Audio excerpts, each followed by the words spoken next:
ئەم بابەتە دۆسەی گەرمی ژووری هەواڵی ئەمشەوە پابەندیەکانی هەرێمی کوردستان بەرامبەر بە بەغدا و پێشێلکردنی مادە دەستوری و یاسیاییەکان لەلایەن حکوومەتی عێراق و ئەقلیەتەی کە بەرامبەر بە هەرێمی کوردستان ئێستا لە عێراقەیە لەگەڵ میوانەکەم لەسەر بابەتە قسە دەکەم بەڕێز دکتۆر چواس حەسەن مامۆستای زانکۆ لێرە لەگەڵما. دکتۆر زۆر بەخێر بێیت. بۆچی عێراق پابەندی دەستور نابێت؟ بەداخەوە مەدەوێت پرسیارە لەوان بکەین، یعنی ئایا ماوەی 100 ساڵی ڕابردوو لەوەی کە عێراق پێشێلی مافەکانی گەلی کوردی کرد و لەوەشەوە خۆی تووشی گەلێک هەڵدێر کرد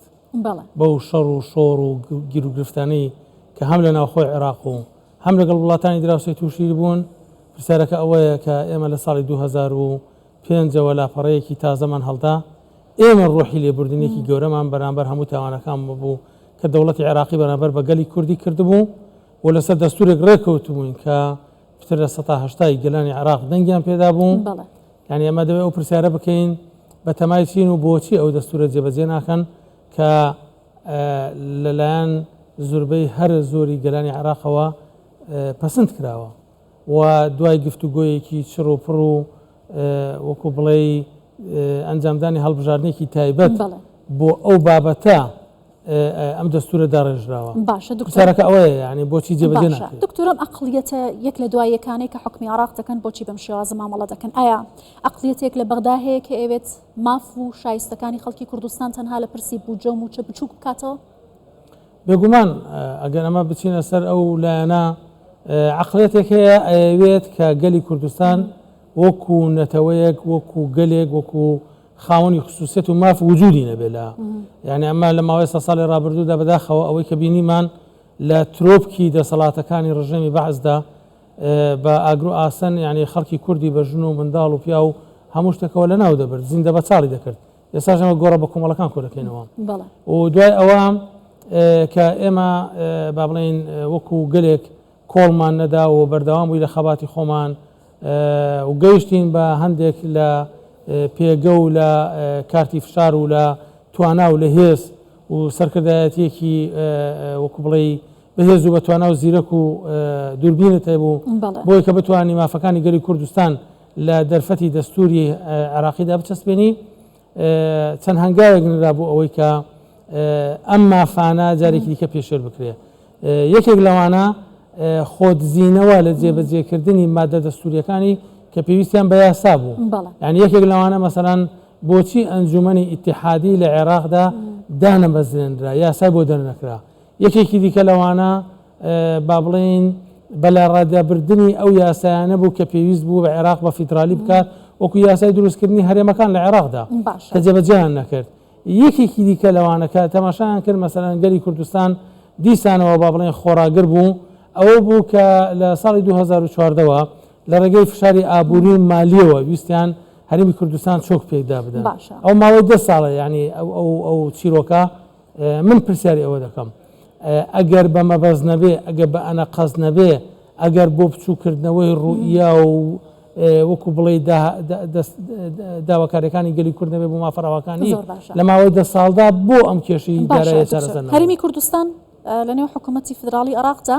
هەرێمێکە کە سەرجەم پابەندیەکانی جێبەجێ کردو، بەڵام ئەم ئەقلیەتێک کە ئێستا باس کرد، ئەم جۆرە سیاسەتکردنە لەگەڵ هەرێمی کوردستان ئایا ئەچێتە چوارچەوەی دەوڵەتێکی فدراڵەوە؟ ئەمە ناوەندگرایی یا میلێک بۆ سنترالیزمیە لە عێراق کە بەرپرسانی عێراقیان و پیادەی بکەن؟ بەداخەوە دەسەڵاتدارانی عێراق لە ساڵی 2005 کە دانێ بە فیدراڵی دیانراوە وەکو شتێکی تەکتیکی تەماشایان کردەوە بۆ قۆناغێکی دیاریکراوە بووە، ئەگەر ناوەکو شتێکی استراتیژینی و مەبەستیان نەبووە. ئەگەر مەبەستیان هەبایە لە ساڵی 2005ەوە چەندین فرسەت هەبوو بۆ ئەوەی کە عێراق و فیدرالیەتی عێراق بچەسبێنن. بەعکسەوە ئەوان هەمیشە ڕێگر بوون لە چەسپاندنی فیدرالیەت لە عێراقدا و لە چەسپاندنی ملکی فیدرالیەت. هەتا وەکو مەسەلەکان وەها کۆ کردەوە کە پەیوەندی بە فیدرالیەتەوە نییە، پەیوەندی بە بینی هەرێمی کوردستان و مرکزێکەوە هەیە، ناوەندێک هەیە. ئەوان هەموو دەنگێکی فیدرالیزم و فیدرالی ویستی عێراقیان سەرکوت کرد. هەتا وەکو مەسەلەن کاتێک کە پارێزگای سەلاحەدین ویستی پارێزگای دیالەکە داوای دەکرد، پارێزگای بەسڕا، ئەم هەموو دەنگانیان هەموو سەرکوت کرد و لە ڕووی یاساییشەوە هیچ وەکو بڵێ ڕێخۆشکردنێکیان بۆ نەکرد. بۆیە لێرە ئەوان ئێستا ماونەتەوە سەر ئەوەی دەیانەوێ هەرێمی کوردستان، یعنی وەکو بڵێ هەرێمێک لەژێر فشاری ئابووری و داراییدا هێندە لاواز بکەن، هێندە بشکێنن، هێندە قەرپوچ و بچووک بکەنەوە کە هەر فکری فیدرالیزم لە عێراقدا بە تەواوی باشە هەرێمی کوردستانێکی لاواز بە قازانجی کێ بە قازانجی دوژمنەکانی عێراق لەمە دەبی ئەوانەی دەیانەوێت دەست لە عێراق وەربدەن ئەوانەی دەیانەوێت عێراق پارچە پارچە بێت و بەهێز نەبێ ئەوانەی دەستێوەردانی سیاسی هەیە لە چارەسەرکردنی ئەم پرسانەکە بەتاکید ئەمە لە ماوەی 25 ساڵی ڕابردوودا ئەوەی کە دەبینین لە ماوەی 20 ساڵی ڕابردوو لە دەستێوەردانێکی دەرێکی ئاشکرا هەیە لەوەی کە ڕێگری دەکات لەوەی کە عێراق ببێتە دەوڵەتێکی فدرالی بۆ بەستی تایبەتی خۆشێتی بۆ سوودی گەلانی عێراق نییە چونکە یەکێک لە فەلسفەی فیدرالی دابشکردنی دەسەڵاتە دەسەڵات کە لە عێراقدا دابشکە ئێستا هەرێمی کوردستان نموزەجێکی ئابووری گەشە کردووە نموزەجێکی ئەمنی وەکو بڵێ گەشە کردووە لە هەمان کاتیشدا نموزەجێکی کۆمەڵایەتی سەقامگیر و پێشکەوتووە یعنی ئێستا تۆ تەماشای سۆسیال میدیا بکە عەرەبەکانی با بڵێن کە لە دەرەوەی هەرێمی کوردستان دادەنیشن لە ڤیدیۆکانیان دەکەوێت کە شێواز و ستایلی ژیانی ئابووری و ئەمنی و ئیداری هەرێمی کوردستانیان پێ نموزەجەکە دانێت بەغدا لاسای بکاتەوە ئەگەر ئەوە بۆ هەموو عێراق جێبەجێ بکەی یعنی بۆ عێراق زەرەر دەکات گەلانی عێراق بۆ زەرەر دەکات باشە دکتۆر بۆ چارەسەرکردنی کێشانە هەرێمی کوردستان هەموو ڕێگایەکی تاقی کردەوە لە دەرگای دانوستانەوە دەرگاکانی بەکراوەی هێشتەوە بۆ ئەوەی کە لەسەر مافەکانی خەڵکەکەی و لەسەر مافە یاسایی و دەستوریەکانی خۆی پێداگر بێت بەڵام بینیمان کە چا مامەڵەیەک بەرامبەر بە هەرێمی کوردستان دەکرێت کەواتە کارتی بەهێزی دەستی هەرێمی کوردستان چییە چۆن دەتوانێت گوشار بکات بۆ جێبەجێکردنی ئەم بابەتانە یەکەم گوشاری یەکڕێزی ناوخۆیە هەمانە ئەوە دەبێت دروستی بکەین و دەبێت بزانین کە هەمیشە عێراق سوودی لە دووبەرەکی و لە یەکڕیزی ناوخۆی هەرێمی کوردستان وەرگرتووە بۆ ئەوەی کە سیاسەتە چەوتەکانی خۆی هەم لە شەقامی هەرێمی کوردستاندا تەبریری بۆ ببینرێتەوە و هەم بۆ ئەوەی کە جێبەجێش بکرێت بۆیە بەڕای من یەکەم و کاریگەرترین کارت ئەوەیە کە هەرێمی کوردستان یەکدەنگ بێ یەکڕیز بێت و بە یەک سیاست و بە یەک دەستی لە پشت هەرێمی کوردستان بوەستێ لە پشت دامەزراوەکانی بوەستێ و داوای مافەکانی خۆی لە بەغدا بکات و فشار بکات ئەو کاتە بزانە کە بەغدا زۆر بە ئاسانتر دێتە ژێڕکێفی داواکاری و مافەڕەوەکانی گەلی کوردستان باشە بەس لە کۆتایشتا گەر بە کورتی بپرسم ئەوەی کە بەڕێزیشت باش باست کرد یەکگرتوویمان زامنی دەستە بەرکردنی مافەکانمانە و ئەبێ ئەمە دروست بکرێت ئەمە چۆن دروست دەکرێت ئەمە مؤسساتمان هەیە دەکرێت ئەم لەو مؤسساتانەوە بە ڕێزگرتنی ئەو مؤسساتانە یەکێک لەوانە کە پەرلەمانمان هەیە پەرلەمان دەنگی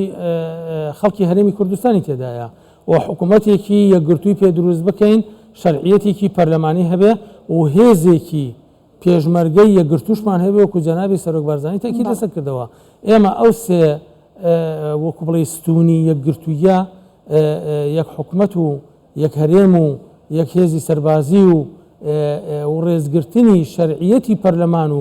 دیموکراسی و دەنگی هاوڵاتیان کەفیل و زامنن بەوەی کە ئێمە هەرێمێکی یەکگرتوو بین با ئێمە کێشە و گیرروگرفتەکانی خۆمان لە ڕێگەی دانوستانەکان لە ڕێگەی پەرلەمانی کوردستانەوە لە ڕێگەی سندوقەکانی دەنگدانەوە یەکلا بکەین زۆر باشە بەڕێز دکتۆر چواس حەسەن مامۆستای زانکۆ زۆر سپاس سپاس بۆ زۆر سپاس